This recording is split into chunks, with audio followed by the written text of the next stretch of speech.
This is interval 2, and this is the Mundaka Upanishad. And the purpose of the intervals is to give an articulate space in between the large sections of our education. Each section of our education is a 12-week or 3-month section and functions as a quarter of a cycle.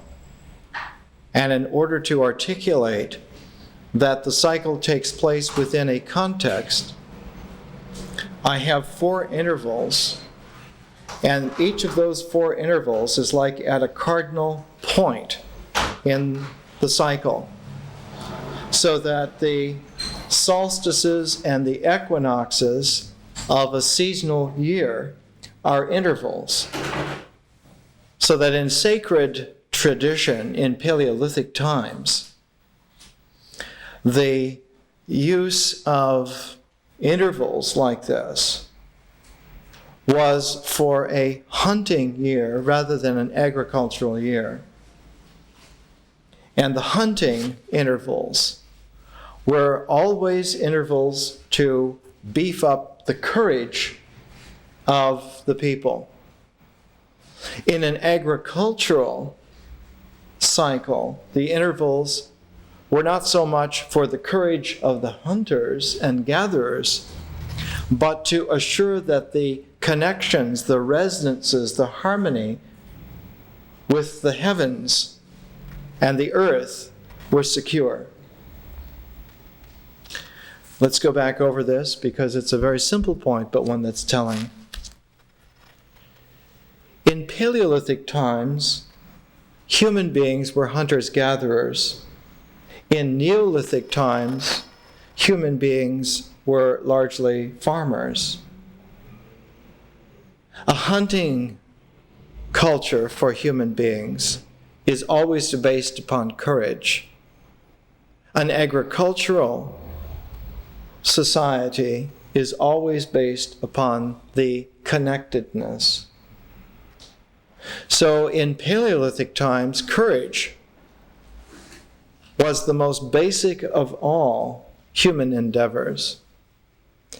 The Paleolithic courage of the survival of life transfers in later Neolithic to the phenomenon of war. So that war is a hunting of enemies. And so war is a Paleolithic regression that creeps back ritualistically into an agricultural society. Now we live at a time where men and women are transforming yet again out of the agricultural society that they have had for the last 10,000 years. We're graduating out of the Neolithic. And the same problems that took place 10,000 years ago, where the holdover of the Paleolithic had to be recultivated so that the agricultural year would take precedence and dominance over the old Paleolithic. In our time, we need to introduce something new, which takes precedent over the Neolithic, so that the agricultural year and its kind of intervals, its kind of articulation, are no longer going to be our predominant concern. But just as the Paleolithic managed to be essential to life for such a long time, that it built up a ritual structure which became the substructure to experience. And even though experience in an agricultural society was largely Neolithic, there was always a Paleolithic substructure underneath it. And in times of crisis, there's always a reversion back to the old, back to the substructure. So there were Neolithic reversions to Paleolithic techniques And whenever there was a crisis, the old hunter-gatherer courage came through, and the warrior was, again, the most important figure. And it made then a force where if the male warrior patrolling the boundaries needed to have his courage again, then the female complement holding the center needed to go back to gatherer virtues. And gatherer virtues are to stay in your place and process what has been gathered. So that the Paleolithic model for men and women was a substructure in Neolithic times and was reverted to, was regressed. And so we need to prepare ourselves so that in times of future crisis, the regression will most likely want to go back to the old Neolithic. So we have to remember what the Neolithic pattern was to recognize it if a regression takes place.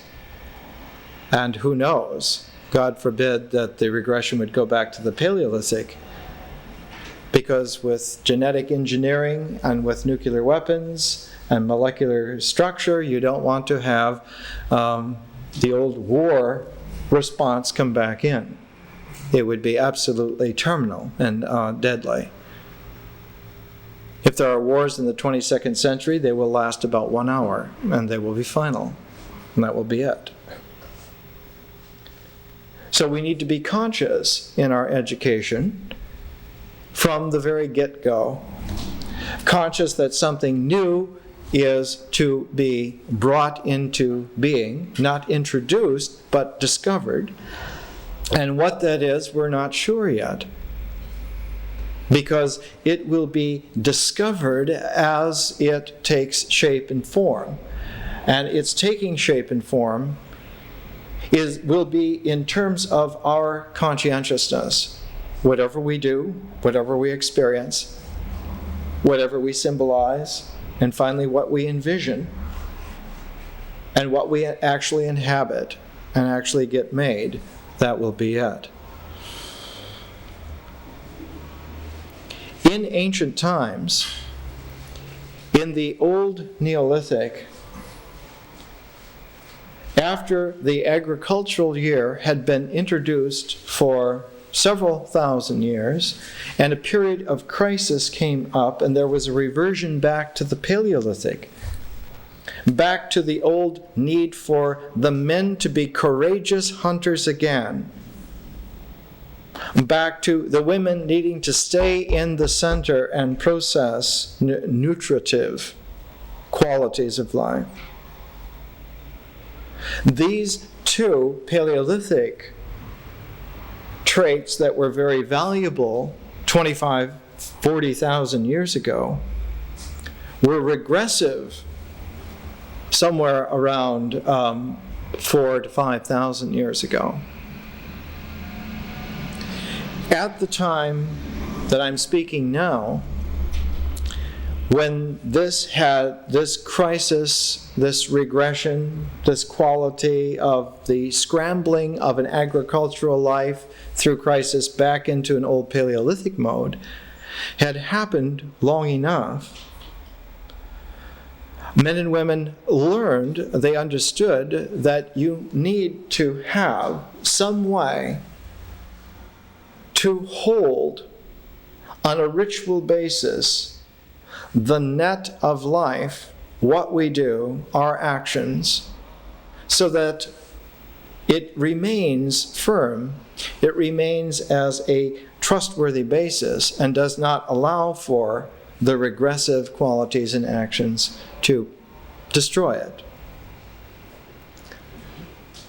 And so, one of the examples that we're using today, we're using ancient India. It was called at that time Bharat,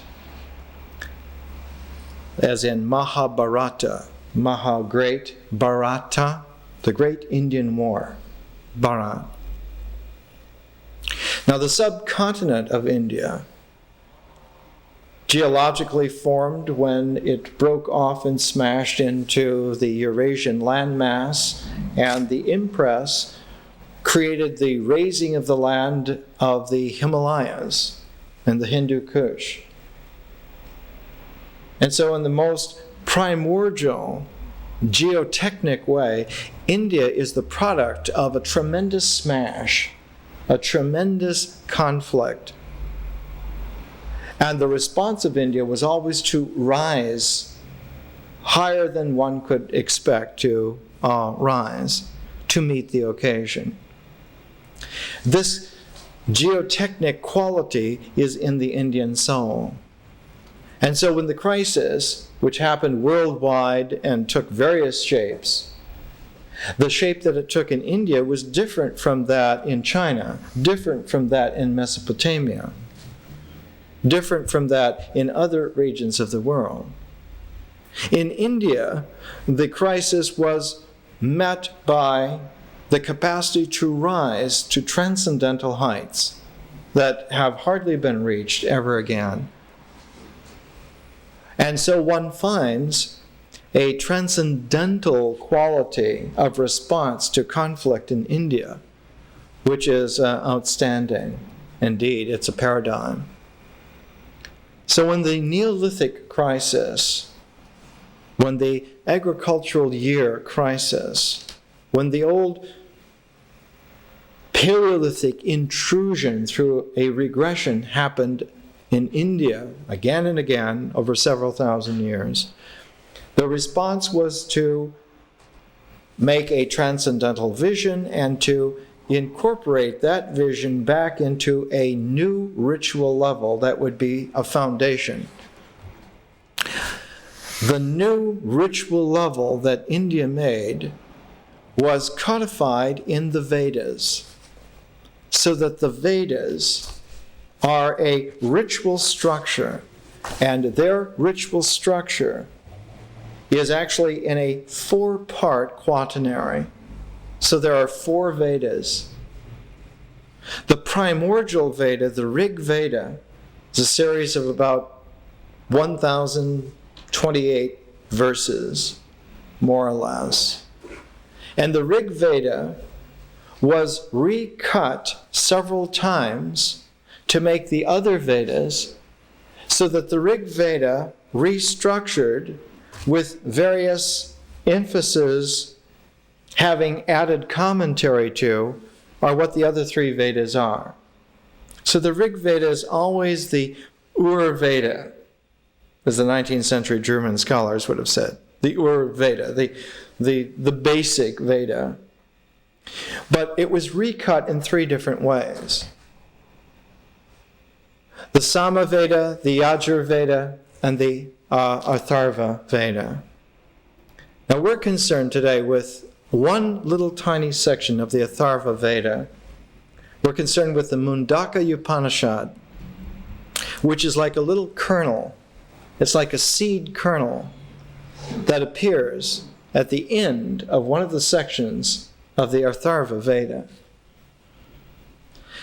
The Upanishads in themselves are a symbolic fruit, like a kernel would be a tremendous development. Say the kernel of corn or the kernel of wheat is a tremendous development of the Neolithic revolution, which was the taming of plants and animals, the making of the agricultural society. All of the foodstuff plants, all of the life-sustaining animals were developed in the Neolithic. Nothing was left wild as in Paleolithic times. In Paleolithic times, you had to leave plants and animals wild because you had to be able to follow them. You had to understand the wild habits of animals to be able to follow them and bring them into the supper table. You had to understand wild plants in order to know where to gather them. And so Paleolithic man left the world alone. Out of wisdom, left the world alone. the better to understand the world as world. And Paleolithic men and women were very clear-eyed about the world. They understood plants and animals accurately down to the nth degree. They were super scientists in terms of understanding the natural world. Neolithic men and women were different. Neolithic men and women changed the plants, changed the animals, selected out certain plants that were amenable to change, selected out certain animals that were amenable to change, and then proceeded to change those selected mixes of animals and plants until they made a mix that allowed for a new kind of life. So Neolithic men and women were interested in changing nature, not in letting nature be wild, but in taming. So Paleolithic men and women lived by wild nature. Neolithic men and women lived by tamed nature. Now the new men and women are going to live not by wild nature or by tamed nature, but by mystic nature, unknown nature, unknown possibilities. And whatever they will be called, it won't be lithic, it won't be a Stone Age at all. Who knows what the new will be called? But it won't be an old Stone Age or a new Stone Age, or even a supposed middle Stone Age.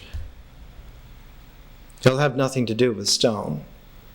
It'll have to do with space, more or less. The old Sanskrit for space was akasha. But unfortunately, the Theosophical movement with the Akashic records has left the use of the term a little problematical in post-Blavatsky times. But there will be some kind of a quality of mystic openness. And so men and women will learn to live in a whole new cycle. This education is made to be a navigating template to lead into the new. To be able to utilize the old completely, the Paleolithic and the Neolithic completely, in such a way as to master it so as to prepare for the unknown and to be able to explore the unknown long enough, fine enough, until men and women are acquainted with it enough to find a way to live. Now, the wild nature that was preferred by the Paleolithic changed to the tame nature that was preferred by the Neolithic. But in time of crisis, the Neolithic men and women reverted back to needing an infusion of the wild nature,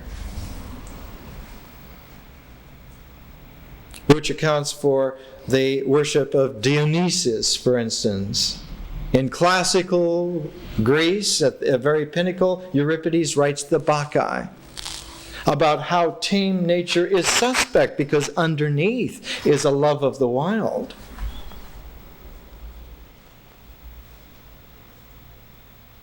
In this interval, the Mundaka Upanishad comes at a time when Indian civilization, in its transcendent rising to tremendous geotechnical level of conflict, but on level of crisis of Neolithic, reverting back to Paleolithic, and the response to this was to create the Vedas, to create a ritual foundation which would hold the world secure, because the Vedas would be trustworthy to keep everything that was necessary for life ordered.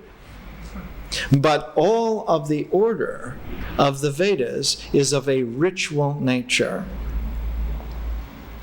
It's true that in the Rig Veda one finds great mystic poetry, which again is like the wild nature of the Paleolithic that from time to time comes through. And there are also glimpses of the transcendental quality, which leads to an envisioning of the new, which the Neolithic also had to have. but by and large it's of ritual nature. Now, the performance of ritual had to be exact. And so the Vedas specified, but men and women are always questioners. They always want to know why. Children say, "How come?" And mature adults ask why. And so, in addition to the Vedas, there were always Brahmanas. The rise of Brahmanas that gave the justifications, the reasons why, the how comes. So that the Vedas always have this added Brahmana commentarial discussion. Now, everyone doesn't need to understand the Brahmanas. Just those who are responsible for keeping the order, for keeping the Vedas pure. So in Vedic society, in that caste system that was ritually set up, only the Brahmins needed to master the Brahmanas, needed to understand the why and wherefore, and all of these aspects. But remember, all of this initially came up through a time of crisis. The Rig Veda occurs in written form for the first time around 1500 BC due to tremendous invasion of the Indian subcontinent, large infusions of the Aryan, the noble peoples of the north coming into the southern subcontinent. And the southern subcontinent already have been Neolithically civilized for thousands of years. The Indus civilization, with its great double metropolises of Mohenjo-Daro and Harappa, were civilized 1,000 years before the Rig Veda.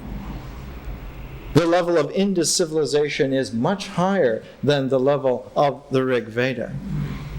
The Rig Veda has for men the fantastic virtues of the courage of warriors, whereas in the archaeological digs at Mohenjo-Daro and Harappa, the virtues of the men were those of large-scale, Neolithic civilized agricultural men. Farmers, but farmers on a vast scale, farming the entire Indus River banks, all the way from the lower Himalayas all the way down to the Indian Ocean, and setting up distribution on all the tributaries, so that 1,000 years before the Rig Veda, before the beginning of the Vedas, India Neolithically was highly civilized. But the climate changed. Climate patterns changed.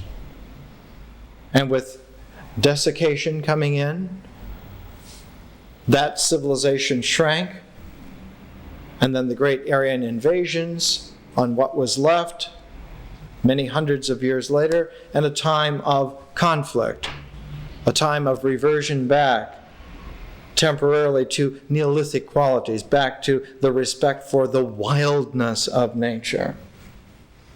Only instead of looking at the wildness of plants and the wildness of animals, a Paleolithic reversion looks at the wildness of man. What is really true substructurally about man? What is really there on the basement levels, on the foundation levels of men and women? What is wildly true underneath the surface of men and women?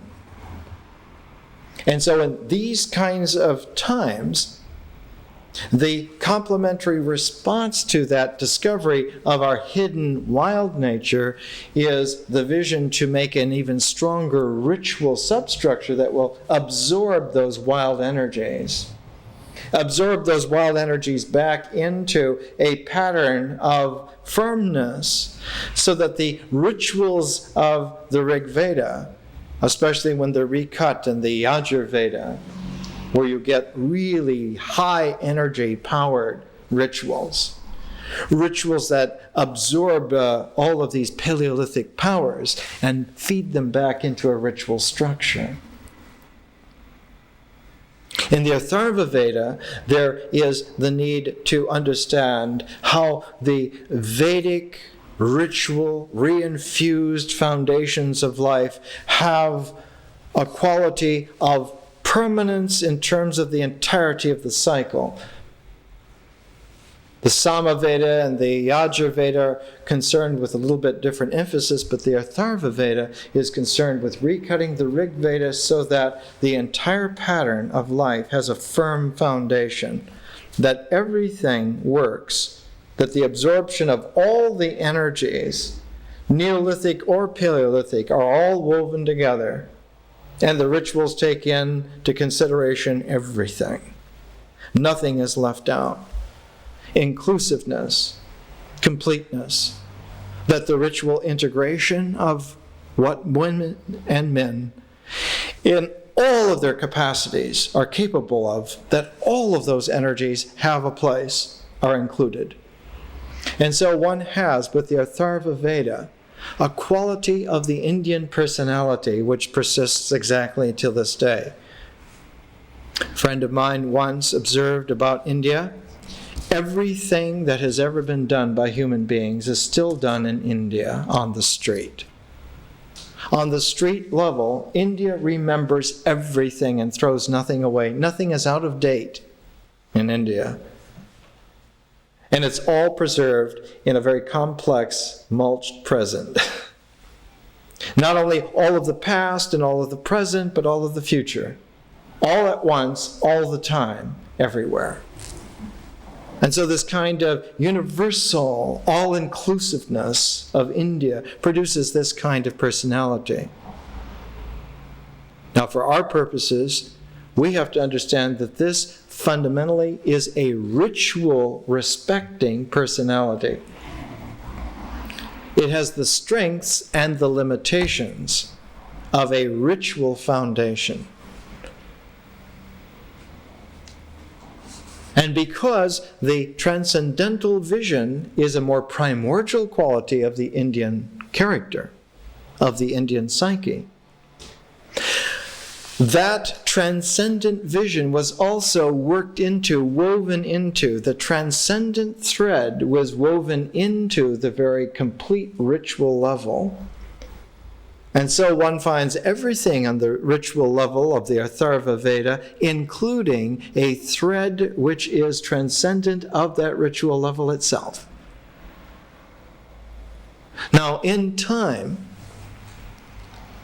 the pattern of those transcendent threads, which were there in the Vedas, but not really paid attention to particularly. They shouldn't have been particularly, because in terms of all the Veda, you pay attention to the Vedas.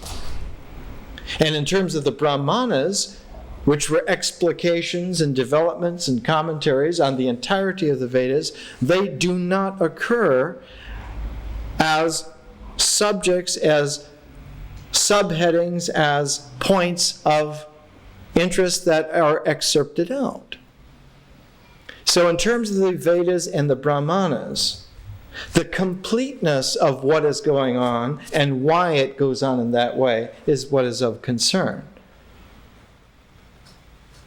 But there was another class of literature called the Aranyakas. The Aranyakas, the term means forest treatise.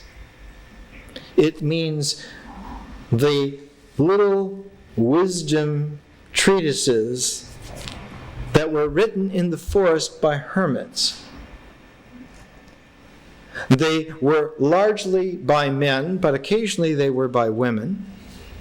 They were by men who went outside of the society onto the fringe. They were still a part of the society. The Vedas allowed for them. The Brahmanas allowed for them. But where they were allowed and what they were allowed were the fringes, the edges, the rim of the society. They did not live in the agricultural lands, but in the wild lands, and usually on the liminal edge at first, where the wild lands began and where the cultivated lands ended. There you would find these hermitages. You would find these men, and sometimes women. Mostly they were older men who, in terms of the development of life, had fulfilled all the functions of life except one. They had been children, they had been adolescents, they had been mature, they had raised families, they had gone through all the stages of life except old age. Extreme old age. And in extreme old age, they needed to reconsider all of life. They needed quiet for this. And so old men who had completed all the aspects of life went to these hermitages to think through what had happened. And in thinking through, the threads of transcendence were brought together in these treatises, the Aranyakas, the forest treatises, the wisdom considerations of what all this meant. What does life mean? What is it that we are doing? What is the purpose? Yes, to sustain it through the ritual, but where do they come from ultimately? Where do all these contexts really come from? And so one finds with the Aranyakas the beginnings of a setting, a context, the centers of which will become the Upanishads. The Upanishads are the summations of the Aranyakas. The Upanishads are the kernels in the fruit of the Aranyaka. The Brahmanas are the cultivated trees that grow out of the ground of the Vedas. And the fruits on the trees of the Brahmanas are the Aranyakas. The seeds and the fruits are the Upanishads.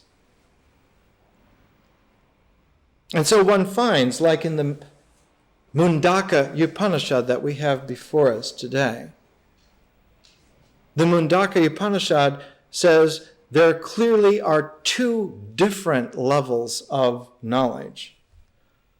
One level of knowledge which is absolutely necessary, which is truthful and right, is on the level of the four Vedas and on the level of, they're called the Vedangas, or the limbs of the Vedas. There are 6 of them. And these Vedangas, one of them is rituals. One of the limbs of the Vedas, understanding rituals in and of themselves.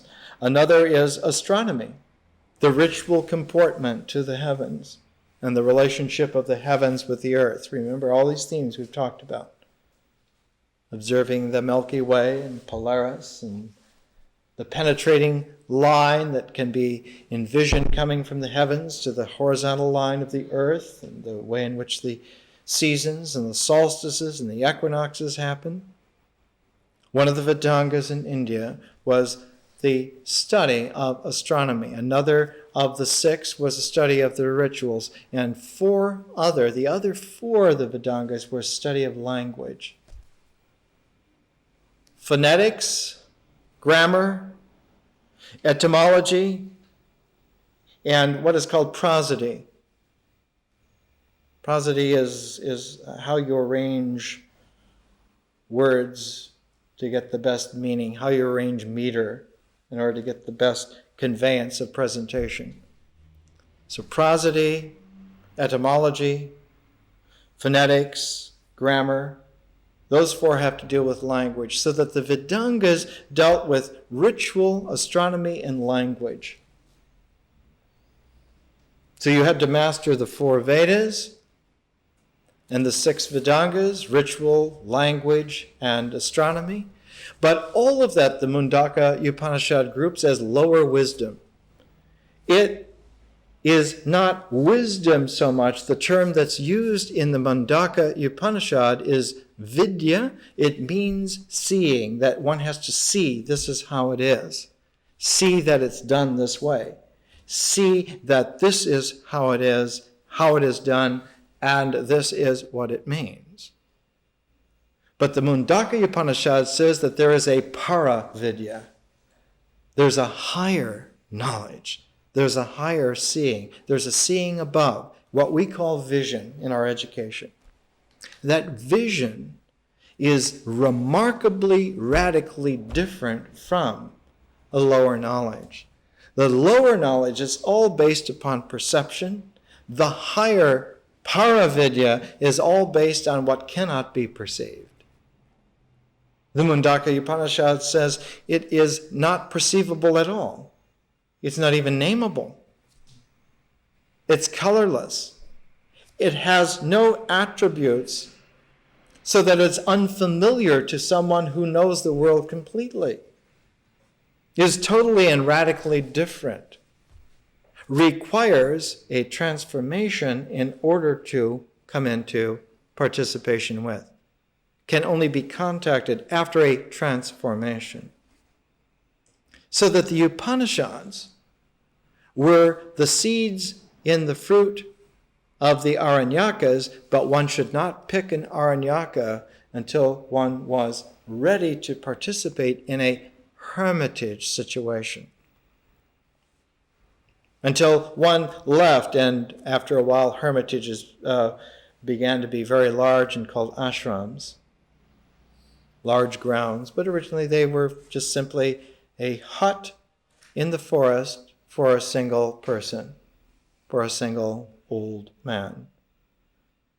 Now, in times where the cycle of crisis reached an apex, not only old men, but young men, trying to find out the answers to the questions of intolerable injustice, of impossible situations, of conflicts beyond endurance. And so the nature of the Aranyakas and the Upanishads were originally, they're very considered. They have all the qualities and traits and virtues of wise old men. The earliest Upanishads, like the Brihad Aranyaka Upanishad, the great breath forest teaching, is hundreds of pages long. A Upanishad that takes up almost like a telephone book. Or the Chandogya Upanishad, hundreds of pages long. Those earliest Upanishads are written by patient old men who are writing for other old men who are going to take decades or years at least to absorb. Whereas in a sudden spurt of crisis, one finds pithy little short Upanishads like the Mundaka, barely taking up a handful of pages. Because they're written in a time of crisis for people who've got to know now. Who've got to know not only the absolute truth, but they have to be able to get it rather quickly. Time is of the essence. Truth must be conveyed. And so one has Mundaka Upanishad. And so the structure of the Mundaka Upanishad is as archetypal as it can be. It has 3 sections. Each of the sections is divided into a pair, so that taken as a whole, it's a hexagram. And there are 64 verses in it. So the Mundaka Upanishad has the structure of the I Ching. 1 hexagram containing 64 mantras that are like all the hexagrams of the I Ching brought into one. So the Mundaka Upanishad is like an Indian version of the I Ching reduced down to 1 64-part movement of wisdom conveyance. A single seed.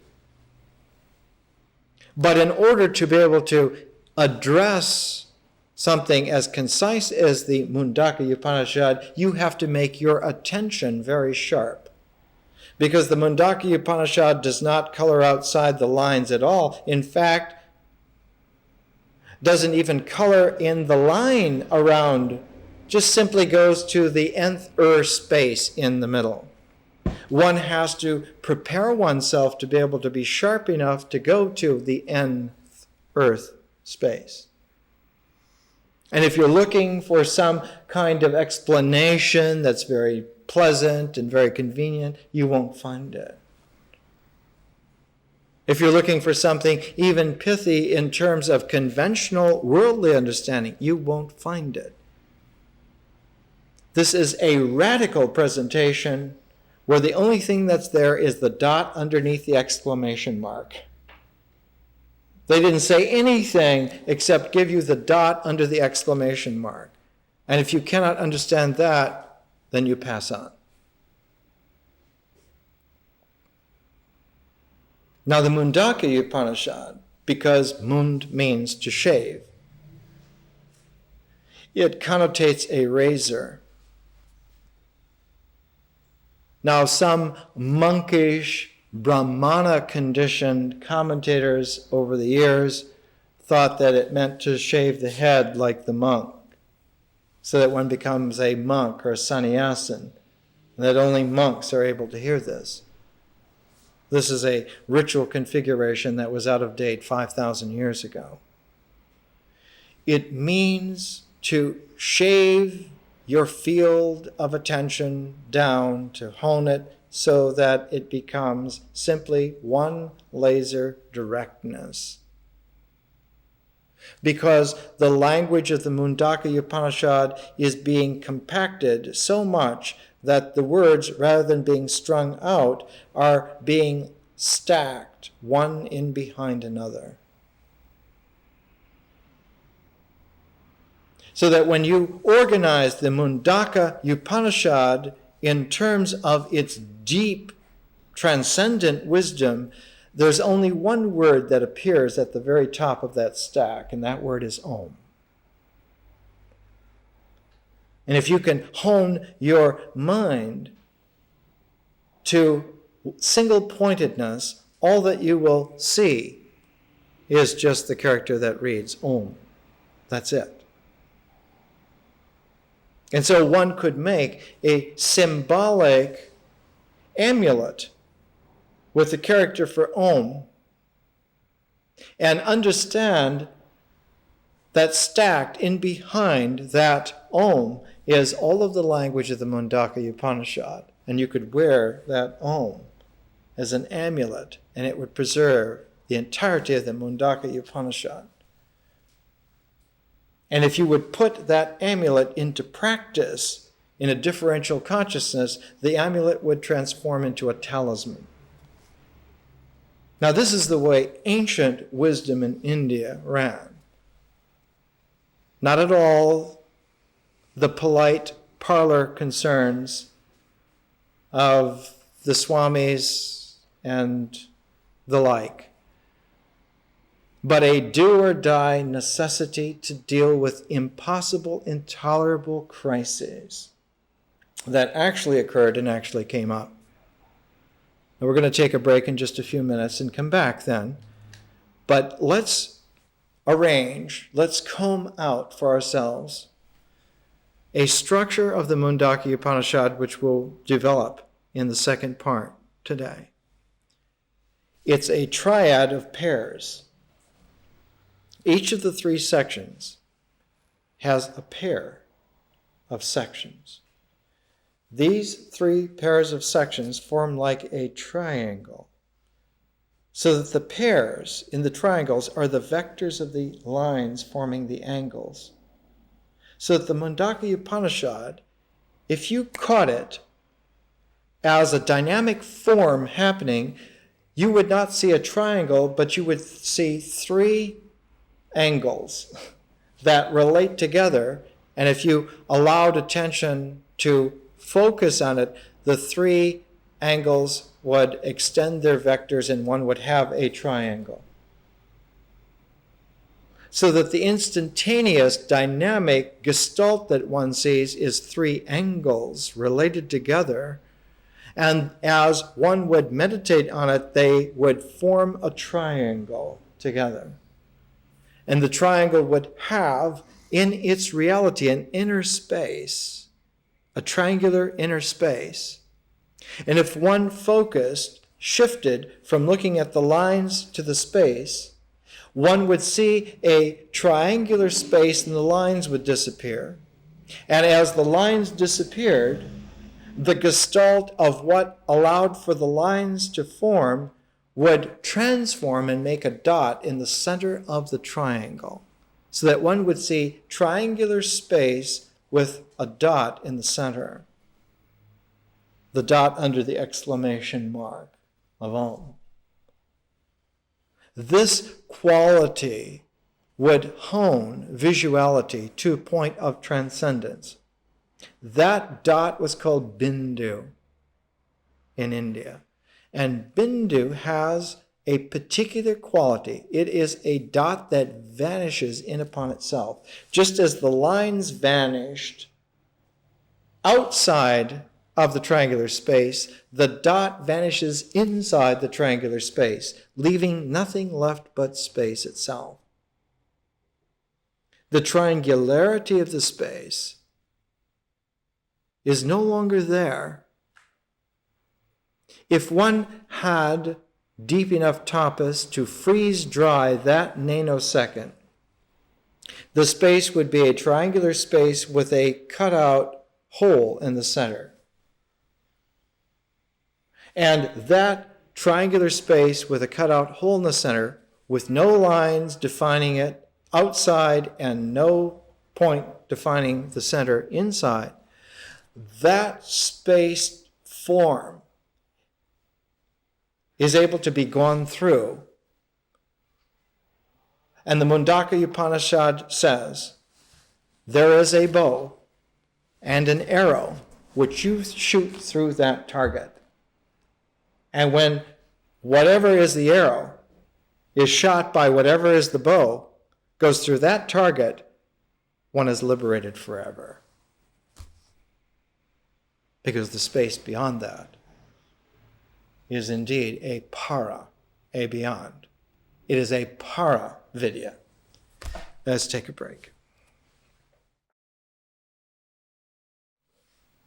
We're going to get to the Mundaka Upanishad, but I want to bring in just a little more context, just a little more information for you.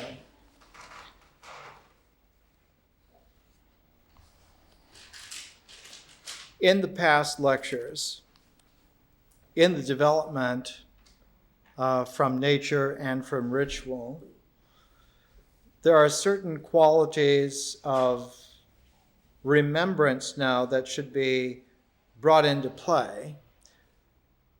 One of them, characteristically, is that existence always occurs in pairs.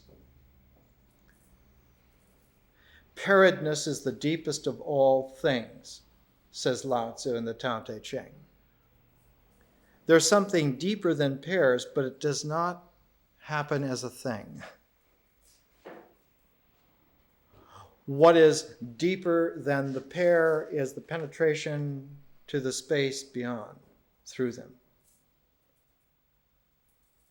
And that space beyond, not being a thing, is not paired. In the ritual nature of existence, this spatial non-thingness is unfunctioning. For existence to function, it needs to be something. And the structure of a something is always pairedness. Not just pairs, but pairs of pairs making squares, triads of pairs, and so on. But the language that we use to talk about this is predisposed at a substructural ritual level to overlook the pairedness and to assume that the thing is statically what it is, singularly. so that things are assumed to be what they are. This is a book. This is a hand. This is a voice. The identifying of a thing is a ritual comportment that is held over from the characteristics of existence and imported into the process of language, and one has to be circumspect about this and not let this cloud one's thinking or veil one's perception. To see one thing in depth takes two eyes. A pair of eyes that focus make the focus. But the focus actually is an angle of a pair of vectors of seeing. One has to be circumspect about this. And even though the in-depth nuclear engineering of perception is only for a few, an education for everyone or for anyone needs to take this into consideration and needs to bring this out at this particular level. To say it simply, we must always remember not to mistake the word for the thing. There was a famous engineering philosophizing writer in the early 40s named Korzybski. He was one of the founders of semantics, general semantics. His phrase was, "The map is not the territory." One has to be aware of this. And by keeping our awareness circumspect, we do not get snared by a presumption which becomes misleading. And were that not bad enough, it becomes increasingly misleading. And at a point of developing ideas, it becomes asymptotically misleading. So it's like a bad golf swing. The ball slices off the tee, but what's really bad is it continues to slice and even goes off the fairway. And so a misconception that is somewhat erroneous initially becomes fatal eventually, if allowed just to continue. Now, in the realm of ideas, when we get to symbols, when we get to the mind, when we get to the power of the mind, the power of symbolization, the little errors that we're talking about now become fatal. And when you add to them all of the regressive tendencies that occur, like wars, fatal, erroneous ideas paired with wars lead to catastrophes. They lead to not only the first two world wars, but World War III, of which the psychological capacity of the maimed fills continents. There are hundreds of millions of casualties psychologically of World War III because it was fought in the mind. And so there's a general malaise and madness. And almost all people born since 1945 are somewhat maimed psychologically and emotionally by the war that was fought in heaven, as it were. So an education like this, part of its virtue is in combing out the tangles of a miseducation that is not just a miseducation because of poor teachers or limited or confused subjects or a process that wasn't really laid out in any kind of a growing sequence, but because the tangles and regressions and flaws and incompleteness are also built into existence. And it's not so much the Gnostic observation that existence is flawed and therefore bad, but that existence has a limitation of its own nature, and that has to be taken into circumspect consideration. Now, there's a term in higher mathematics used now at the end of the 20th century called renormalization. When you're dealing with highly differential, conscious, mathematical assessments where probabilities are what the nature is, one deals with that process and comes to the decisions, the judgments, but that information then has to be brought back into a perspective that works in a world where we live, to be renormalized. And a lot of this education next year in the differential consciousness, the development of art and history and science, are of such a nature that in order to fit into a natural world, they have to be renormalized. They have to be brought back into, woven back into a perspective where we actually live, where our bodies exist, where our experience occurs, where our minds happen. And there's an epidemic disease loose on the planet, where consciousness and its developments are so out of touch with nature, so out of touch with human bodies, so out of touch with the experience that we actually live, so out of touch with the nature of the mind as mind in its absolute natural structure,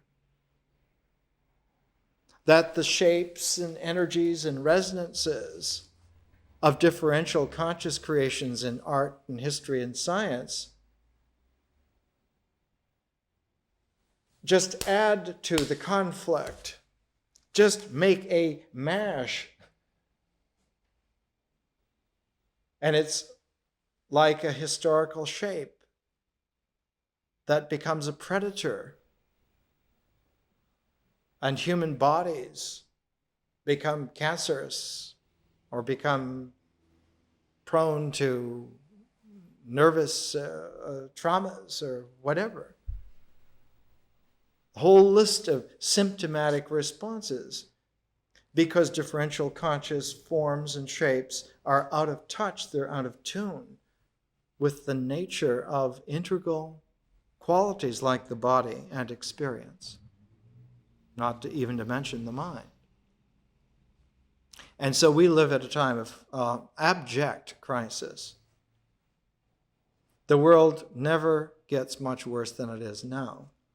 And the only reason it may not seem as bad as it really is through looking away, through Pollyanna-like projection, and through just simple deceit of not facing the situation. The planet is as sick as it can be in terms of its natural processes. All the shipping lanes and all the oceans of the world are filled with floating junk, the flotsam of a failed culture. And the psychological profile of the planet in terms of its resonance is that of a stench. But all this will be rectified. All this will be made better.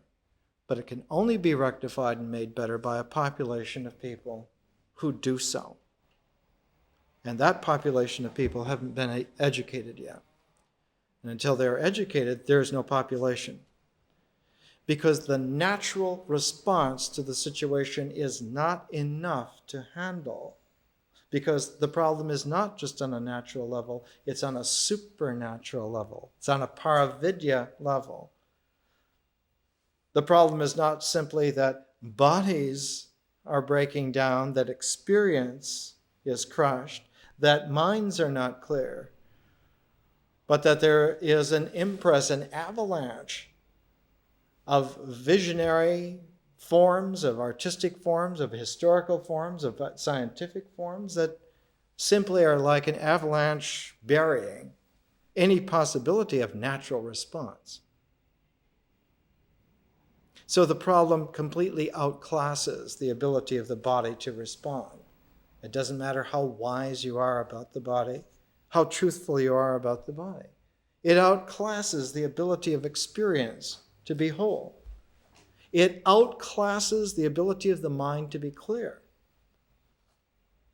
Because the body and experience and the mind, they're all in the integral cycle of a natural ecology. And while there are problems there, the really crucial problems are the problems of the age made by the raining down, the snowing of impossible juxtapositions due to errant, skewed visions, due to malicious and malignant art forms, due to historical processes that are just like buzzsaws, and due to sciences whose forms are just an inch away, an ace away from being ultimately fatal.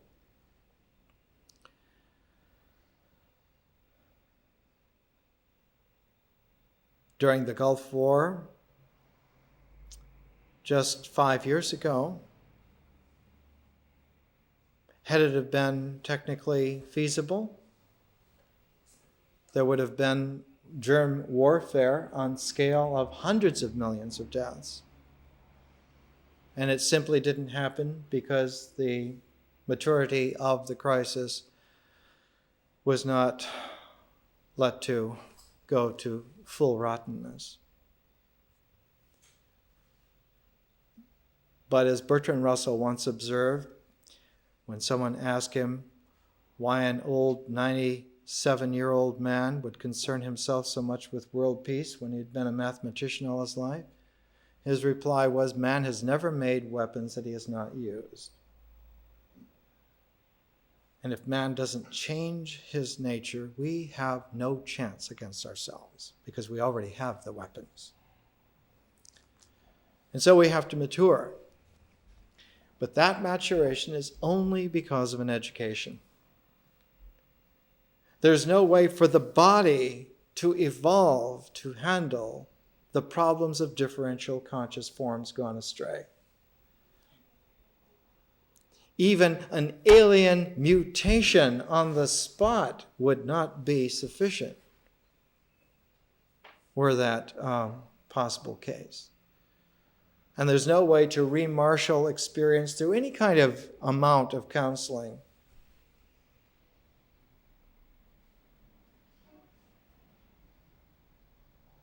And the mind, no matter how clear, can only see in more refined accuracy the hopelessness. So that it left simply to the natural response to the conditions and conflicts that are actually there. One has physiological illness, one has fantasization experience, and one has dejection of mind. And they are all natural concomitants of a real situation. The body, the experience, and the mind are being very realistic. They're not at all wrong. They should be sick. They should be dejected. They should be crimped into wild fantasizing because those are the actual conditions that are there. And so this kind of education, far from being a luxury for just the talented few who could intellectually understand, is just a bare bones necessity for all. And once that's put into operation and seen, then the curing situation can begin. Now, whether it's this education or some other education, it doesn't really matter. But this one works, and it is available. And so it's spoken of in that way, not as some kind of millennial cure-all. It's just simply in the shape and form that it exists and operates, it will work. It's like generic aspirin. This is aspirin. It'll do what any aspirin does. It's a yoga of civilization, which means that it takes in not only the natural ecology, but the supernatural ecology also, the supernatural ecology of consciousness, the para-vidya. And our Mundaka Upanishad is that kernel of traditional wisdom that stands exactly at that portal, at that threshold, where the para-vidya of higher consciousness begins. The Mundaka Upanishad does not explore that realm. It doesn't go into that realm. But it shows the threshold. And it points to the way in which one goes through this. I'm going to use, just for a moment, the translation that W.B. Yeats worked on the Mundaka Upanishad. For in the 20th century, indeed, many of the finest individuals have devoted themselves to try to bring some of this material out. Yeats uses this beautiful quality that's in the middle of the Mundaka Upanishad. And the middle has this particular kind of thrust. Out of the two sections of the three sections of the Mundaka Upanishad, the second one has this quality where there is a bow and an arrow and a target. It's a kind of a simile that's used. And for a moment, let me just read chapter 2, section 2, verse 4. Om, the mystic symbol, the mystic syllable, is the bow, the self within, the arrow, and Brahman, the target. Notice that a word, Om, is the bow. The self within is the arrow, and Brahman the target. One should hit that mark with an undistracted mind and, like the arrow, become one with it. Now, an arrow that is able to become one with the target, we have to initially use imagination in order to get what this metaphor is talking about. Notice that a metaphor is a figure, an ecological figure of process within the field of language. Language is a process flow, so that words, rather than being things, are part of a flow.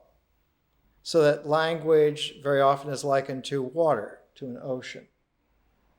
And so words are like molecules of water, and rather than being molecular water, they're molecules in the viscous flow of water. The old ancient simile was of a waterfall. Every drop of water in the waterfall is a part of the waterfall. Or the old Hermetic, mystic way of talking in the time of Roger Bacon's teacher, Robert Grosseteste, about 1200, Oxford University. The Bishop of Lincolnshire used to teach his students at Oxford, and Roger Bacon heard it very loud and clear about 1232. Grosseteste said, "When you see a rainbow in the sky, every drop of water in the rainbow is a rainbow. There aren't some drops of water in the rainbow that are red and others blue and others green, but every drop of water in the rainbow is itself a rainbow." Or to go back to old Upanishadic times, some forest sage whose hut might have been next to a waterfall would have said to young novice come up from the plains because of intolerable problems, needing to know the truth about life.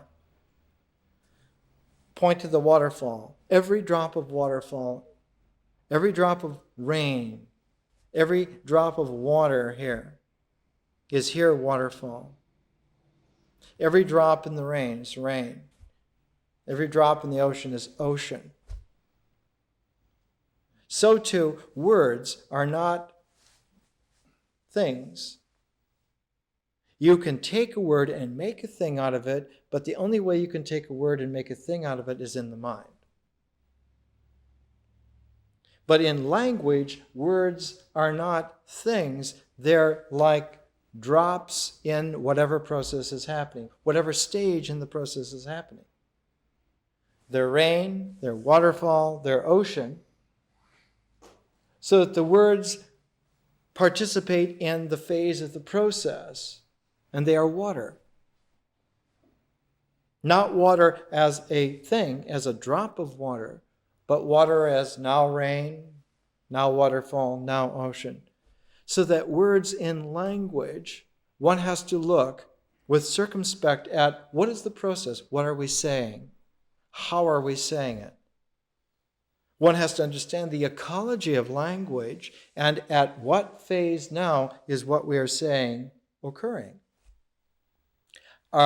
Is our language in the rain phase? Is it in the waterfall phase? Is it in the ocean phase? Whatever it is. That the words are not abstracted in language at all. They are participatory in a process which has phases, which has an ecology of phases. And so language on the mythic level is always a flow of experience. And the flow of experience is an ecology which one should become acquainted with. One should give oneself to the flow so that one's experience flows throughout the entire cycle, so that one knows the entire cycle, so that one can be familiar with what this phase is in this cycle. So that the proper use of language for experience is to have an ecological flow of language through an entire cycle. The entire cycle of a flow of a language is its mythology. A mythology is the ecological flow of a language through its entire cycle. So that one understands then the language not in terms of vocabulary, not in terms of grammar, but in terms of flow of experience throughout its entirety. This is the way ancient teaching, wisdom teaching, would take place. If one later wants to take a word out of language and hold it in the mind's space, hold it objectively in the mind space, then you can apply grammar and phonetics and etymology and prosody. Then you can analyze, and on level of symbols in the mind, an analytical readout of the integral structure is appropriate, but not on the mythic level, not in experience. To analyze experience is a mental function and has no place whatsoever in feeling. Feeling that analyzes is usurping its function by importing the processes of thinking. Feeling, in order to be truthful, must feel and not think. So that it cannot use symbolic analytical techniques to any advantage, because it has techniques of its own which are helpful for its process, which function very well, thank you. Needs no kibitzing.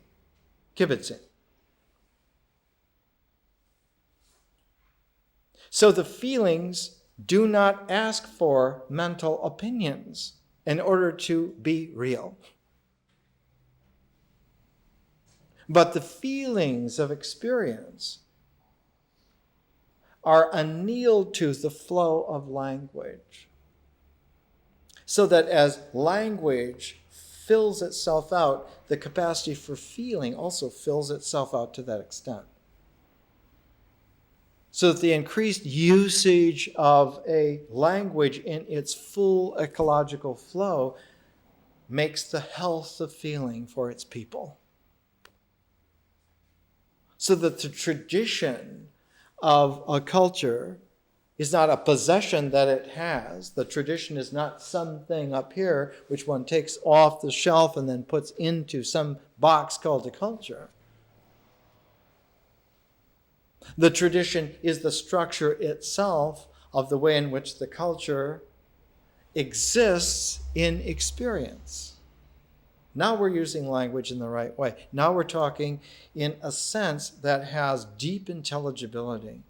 And the more one can review this later on, the more one sees this kind of language is really healthful. Now we're at a point where we're not talking about myth yet, and we're not talking about ritual still. And we're not talking about nature, but we're in an interval. So we're talking about everything together. We're taking articulate space. This is the second interval, so it would be something like we had the beginning of the course, and then we had at the first interval, we had the vernal equinox. So the second interval is like the summer solstice. So we're talking about the summer solstice now. This is summer solstice talk.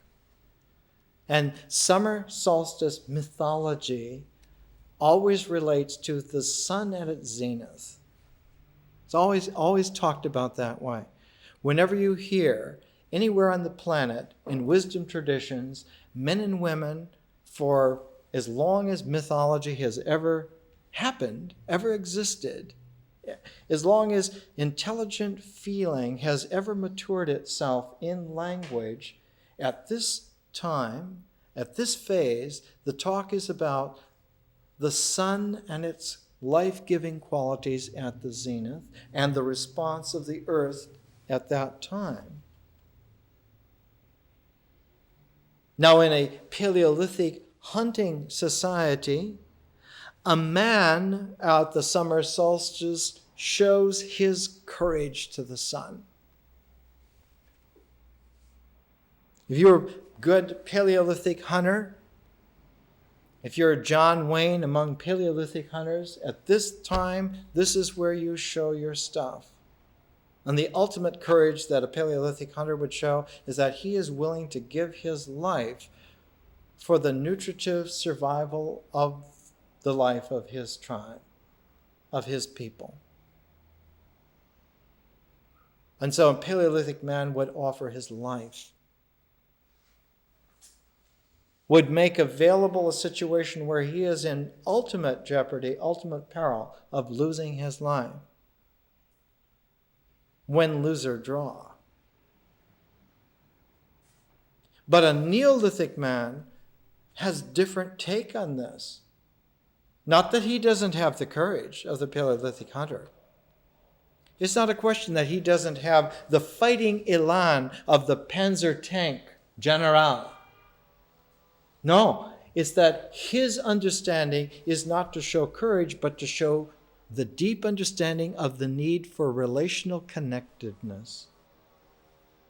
So the agricultural summer solstice for the man is a time to show the deep understanding that connectedness, relationality, is essential to life. So rather than putting his life in peril, he puts his whole life available for fertility. No matter what the conditions are, he's ready to participate in the fertility of life so that life can go on. Understands that this is necessary at this time, at this phase. Now, in the first Upanishad, in the Brihad Aranyaka Upanishad, several hundred years before the Mundaka Upanishad, the meditation is on the sun as the eye of a horse. And the horse sacrifice that's there in the ancient Vedic tradition is one of the earliest of all. Remember, the old Aryan peoples that came from the north came from vast steppes, vast plains, where the horse was essential. Horses are not essential in India. But in Central Asia, horses are essential. If you grew up 2000 BC in a place like Samarkand, you had to have a horse to do your masculine stuff. So the horse sacrifice is essential for those kinds of people. For Mohenjo-Daro and Harappa, there never was a man that needed a horse at all, ever. But in the Brihad Aranyaka Upanishad, the first of the Upanishads, there's the meditation going back because of a time of crisis, because of the old Paleolithic substructure coming up, and that kind of masculine courage needed to be there, but needed to be there not as a hunter, but there in the Neolithic quality of needing to be related. So the meditator is encouraged to envision in their mind the sun as the eye of the horse, the clouds, wispy cirrus clouds as the mane, and one's deep Purusha, one's Atman as the rider of that horse. So that the Neolithic relatedness comes to the fore. And so the wisdom meditator in the Brihad Aranyaka Upanishad understands this, and this is a part of it. Whereas in the Mundaka Upanishad several hundred years later, and many hundreds of pages condensed, hundreds of years and hundreds of pages later, the Mundaka Upanishad makes this, instead of the sun, it makes it a syllable, a mystic syllable, a word which is brought into condensation out of the mythic ocean of language into the mental space where it occupies the position of the sun in nature. There's only one sun in the sky of this planet. There's only one Om in the sky of the mind. One syllable word. A word, a whole language integrated to a syllable. All of the capacities of the ocean of language presented in the drop of the syllable of Om, in the sky of the mind. And that is the eye of the horse now. But instead of it being a horse, it's brought into this archery simile. Instead of the Paleolithic horse, the archery, the bow and the arrow, which were also characteristic of Paleolithic hunters, but in such a way that the simile takes its Paleolithic qualities and renormalizes it in terms of a context of relationality. Because the bow and arrow and target are about relationality. And so in a deeply intelligent way, Paleolithic elements are renormalized in Neolithic forms. So one sees in the Mundaka Upanishad a very high intelligence indeed. Somebody really wise got this. Really wise. Somebody, as the word Upanishad means, it means to sit at the feet of and learn. Somebody who really knew their stuff. It's worthwhile sitting at their feet to hear, to learn, because they know. They not only know, but they know how to know. So that the higher vision, the higher vidya, the para vidya, is not only knowing, but knowing how to know. The higher knowledge is a knowledge about knowledge itself. It's like an exponential squaring. It's not only knowing that 2 is 2, but knowing how twos are two, always. And how a 4 is 2 square, or a 6 is 2 cubed. And when you know that 2 cubed is 6, then you're on your way not only of understanding 2 and of 2 squared, but of 2 cubed. And when you understand 2 and 2 square and 2 cubed, it's like understanding A, B, C. You can understand exponential powers of anything. And so the whole structure of the Mundaka Upanishad, of being 3 sections of pairs, is like cubing 2. So the very structure of the Upanishad shows a high developed symbolic consciousness of understanding how language is taken in its ritual numeracy of development, of progression, but with all of its mythological resonance intact, and how that entire ensemble is brought into symbolic presentation of a deep, transcendent, transformational threshold. Now, this is high talk. That's what Yeats used to call high talk. This is making language dance.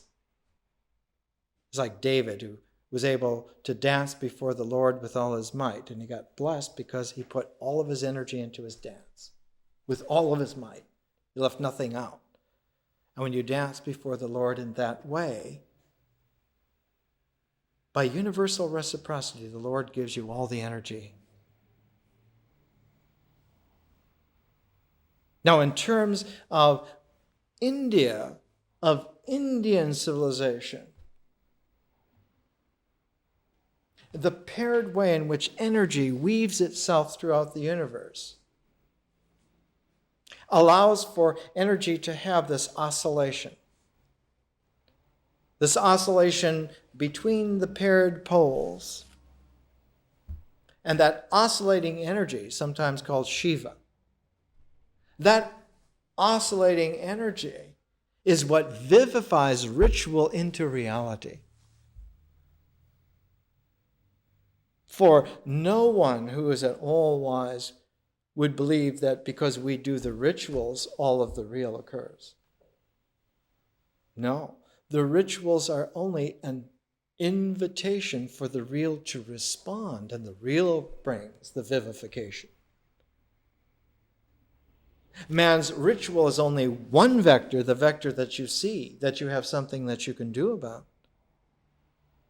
But the complement, the mirroring vector, the pair to that, is the invisible vector of the divine that joins with ours. When we do our stuff, then the gods add their stuff in like measure.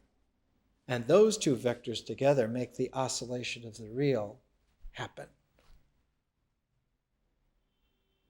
This is wisdom as different from instruction. An education built on instruction makes clerks, makes accountants, makes bureaucrats. Whereas an education based on wisdom makes spiritual beings who are free. And they're free anywhere, all the time. The Mundaka Upanishad talks about this in exactly this way. When one takes the beginning of section 2, the very middle, this is how it reads. This is the translation from Swami Sarvananda and then W.B. Yeats, so that you can get two translations. Sarvananda. Mundaka Upanishad, the middle of the 3 sections, the first part of the second section. This is the truth. As from a blazing fire, thousands of sparks, similar to it in nature, issue forth, so, O my young friend, manifold beings are produced from the imperishable, and they verily go back to it again. An eternal fire, singular, with innumerable sparks, the one and the many, and the paired process is emission and absorption. And the emission and absorption is an oscillation. The one and the many is an oscillation. Everywhere, on every level, in every perspective, is an energized vivification, which makes an ensemble pattern of dazzlingness. Here's Yeats' translation. This is the truth. The sparks, though of one nature with the fire, leap from it. Uncounted beings leap from the everlasting. But these, my son, merge into it again. The everlasting is shapeless, birthless, breathless, mindless, above everything, outside everything, inside everything. Notice Yeats' great command of the English language. Here's Sivananda's perhaps more exacting, but less flowing translation. Self-resplendent, formless, unoriginated, and pure, that all-pervading being is both within and without.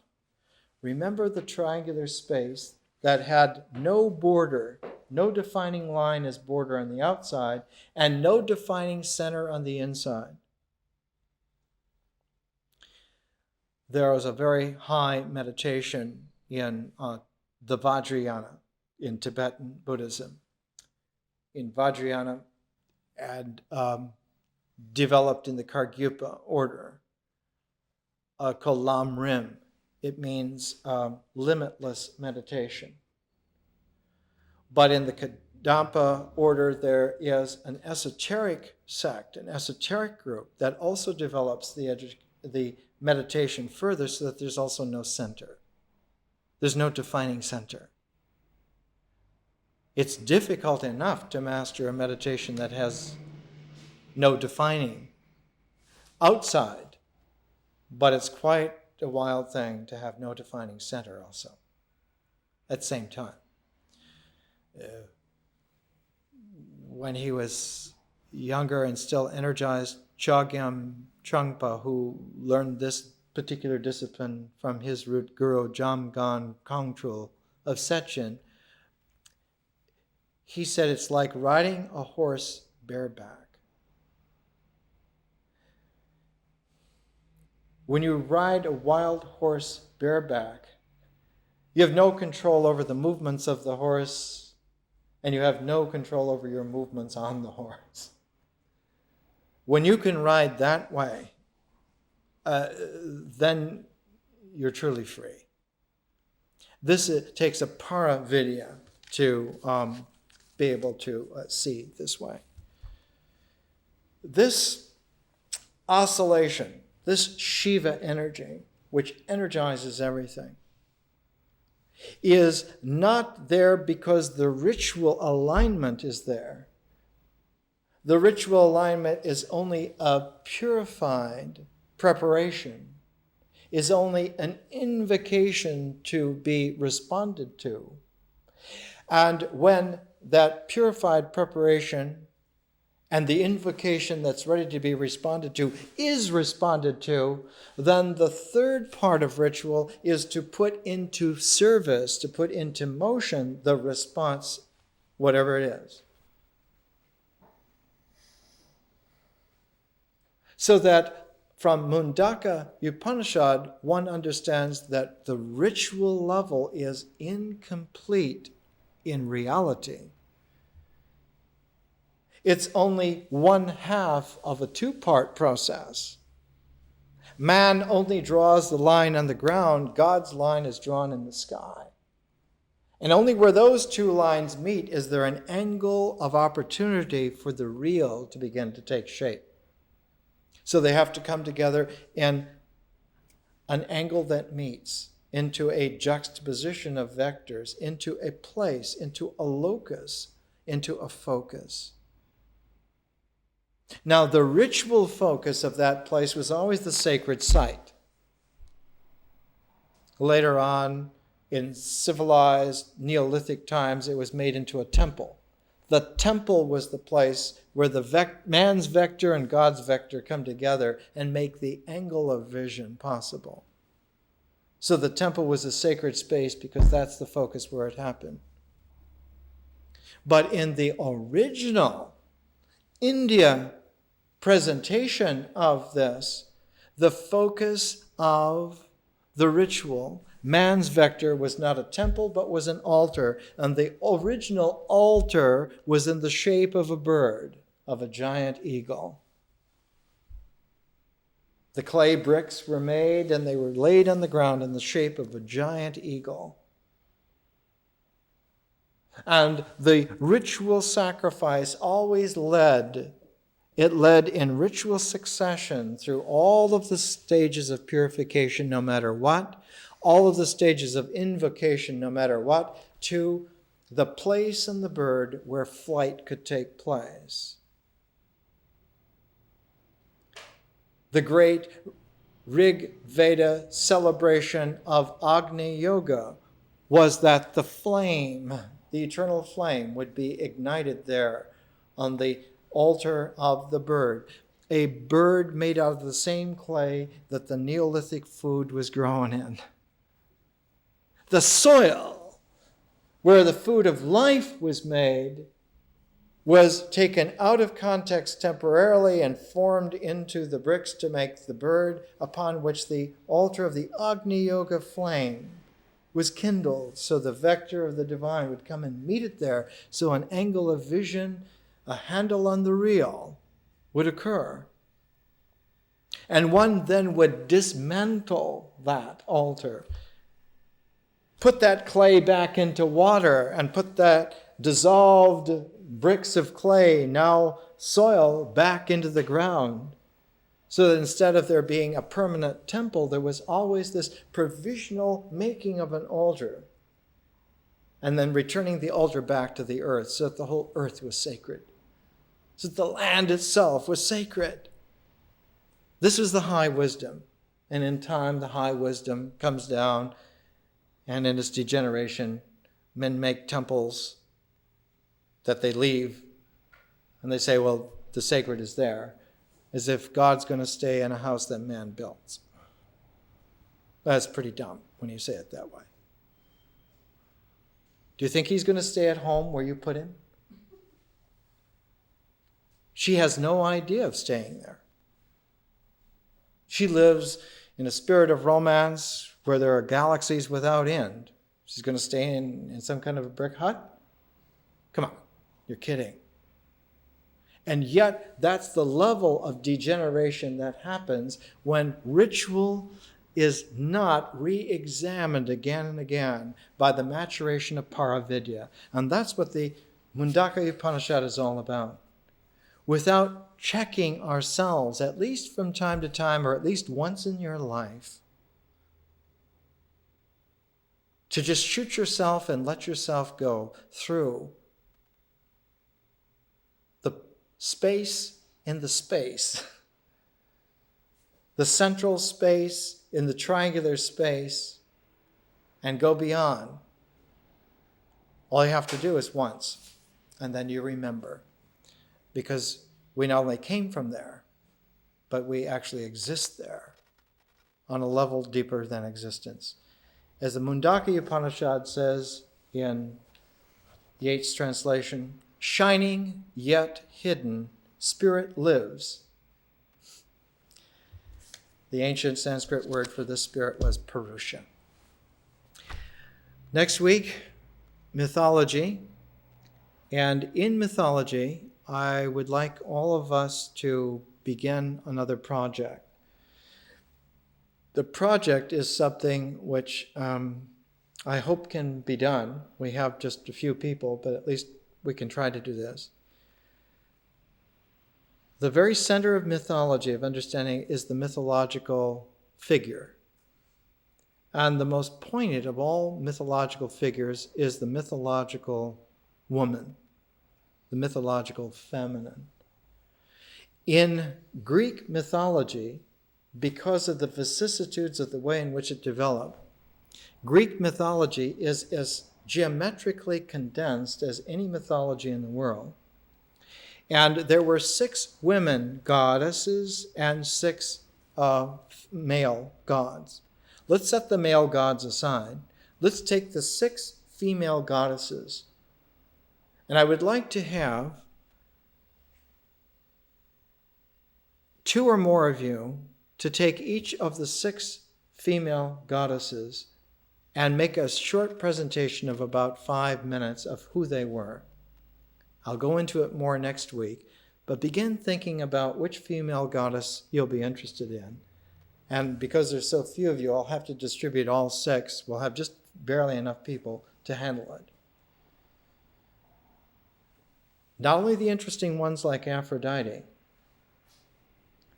but there are female goddesses like Hestia, which at first do not seem interesting and yet are indispensable. The temple of Hestia was always called the Prytaneum, and whenever a foreign visitor came to a city, the first place you formally put your respects was in Hestia's temple. It was the ritual of paying homage to the spirit of the place. But Hestia, as the goddess of the hearth, was indispensably important.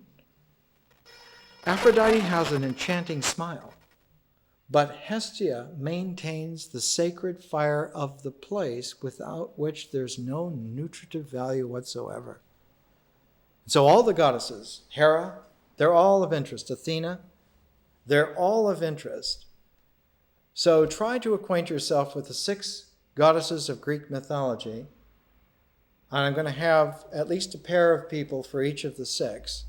We may have to double up because there's so few of us. But it's necessary in order to present this right. One of the biggest difficulties is to keep me from being an expert in your eyes. I try to mitigate it by 1,000 different ways.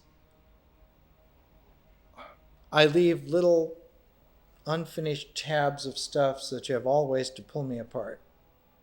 Because it would be terrible if you considered me some kind of charismatic leader or some kind of expert. Because the whole process of an education like this is to hand it to you. And you do whatever you want with it. All I am is someone who is able to hand it over intact. I can give it to you intact. I've learned enough not to own it or to tamper with it. I'm a Paleolithic hunter after wisdom in the old sense. I watch its own nature and I never tame it. Whereas I'm like a future teacher, because I also recognize that future teachers will never occur like I do. Future teachers will always be pairs of people. Future gurus will always be a pair of human beings, never one. That much I know. So the future teachers, the future wisdom belongs to shared presence teachers, not to the guru. The one guru is already a sign of regression. And so I'm out of date. The only advantage I have over every other teacher on the planet is I know it. I have the Socratic wisdom of knowing that I'm out of date. And believe me, the first time a pair of teachers worthwhile comes through the door, I'm getting out of the chair and I'm going to sit in and listen to. And until that happens, I'll do the best I can.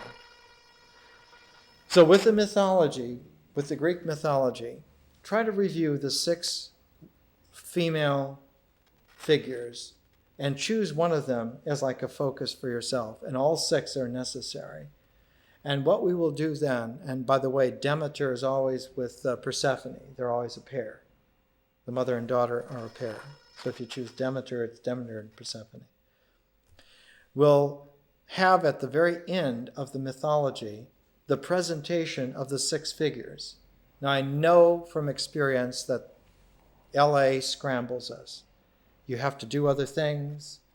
There are times when you can't make it to class. There are times when you just can't get together with somebody else. But the whole purpose of this is to get at least two people together on a mythological image over a duration of time so that you get the interplay, you get the process of the way in which language, which is the medium of reality for the mythology, for the mythic figures, that the mythic figures live in the language and not in some idea about them. Hestia does not live in the idea of the hearth. Hestia lives in the mythology of the hearth. And so the whole sensitivity here is that between at least two of you, that you begin to get an inkling about how mysterious these figures are. I remember one time when I was first meditating in the Sierras. I was about 19 years old, and there was this guy in his 60s who he was from Czechoslovakia, and he had been a religion professor at Harvard and had dropped out and was a garbage collector up in the mountains. And he saw me. I was 19 and all my stuff, and he used to call me a beatnik priest. And he used to, from the garbage truck, sometimes say, "Hey, priest! Hey, I know you. I can see through you." And he used to tell me, he'd say, "Have you seen any gods today, priest?" He said, "There are a lot of them, if you look."